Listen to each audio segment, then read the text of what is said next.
So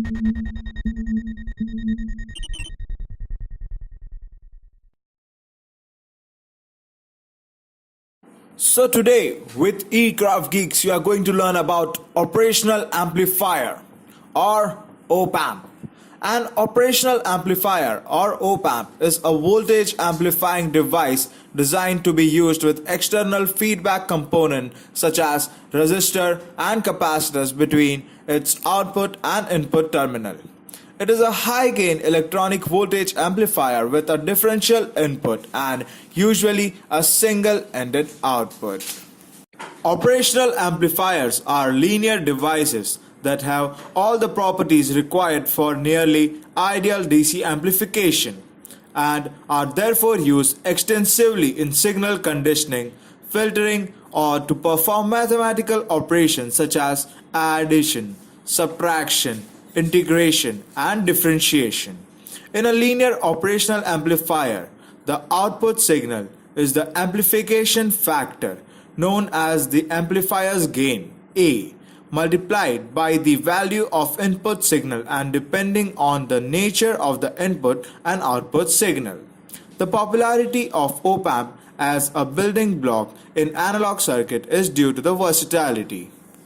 Due to the negative feedback, the characteristics of an op-amp circuit, its gain, input and output impedance, bandwidth, etc. are determined by external components and have little dependence on temperature coefficient or manufacturing variation in op-amp itself.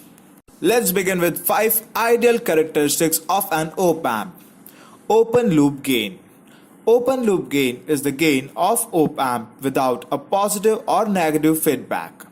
An ideal op-amp should have an infinite open loop gain, but typically it ranges between 20,000 and 2 lakh.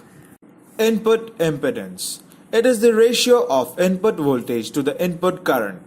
It should be infinite without any leakage of current from the supply to the input. But there will be few picoampere current leakage in most of the op-amps.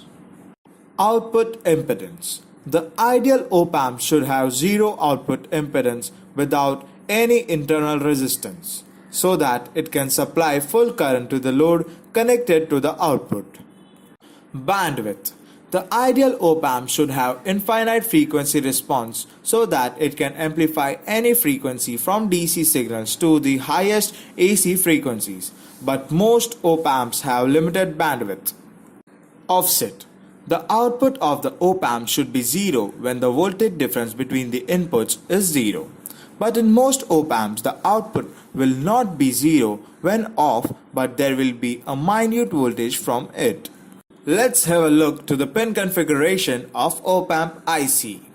Pin number 1, offset null. Pin number 2, inverting input INV.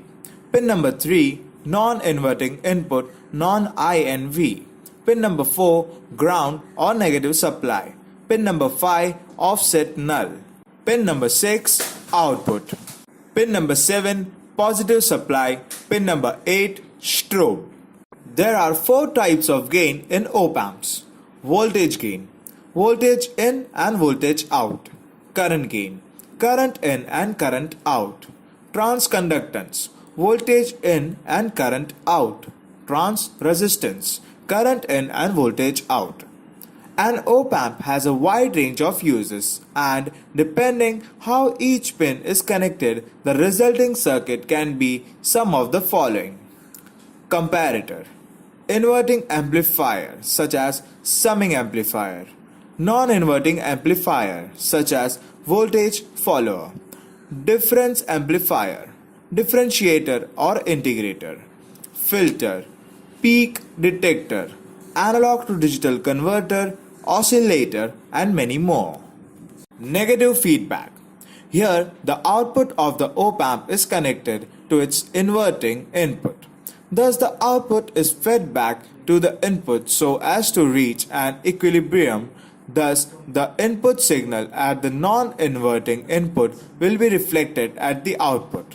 The op-amp with negative feedback will drive its output to level necessary, and hence the voltage difference between its inverting and non-inverting inputs will be almost zero. Positive feedback. Here the output voltage is fed back to the non-inverting input. The input signal is fed to the inverting input. In positive feedback design, if the inverting input is connected to the ground, then the output voltage from the op-amp will depend on the magnitude and polarity of the voltage at the non-inverting input.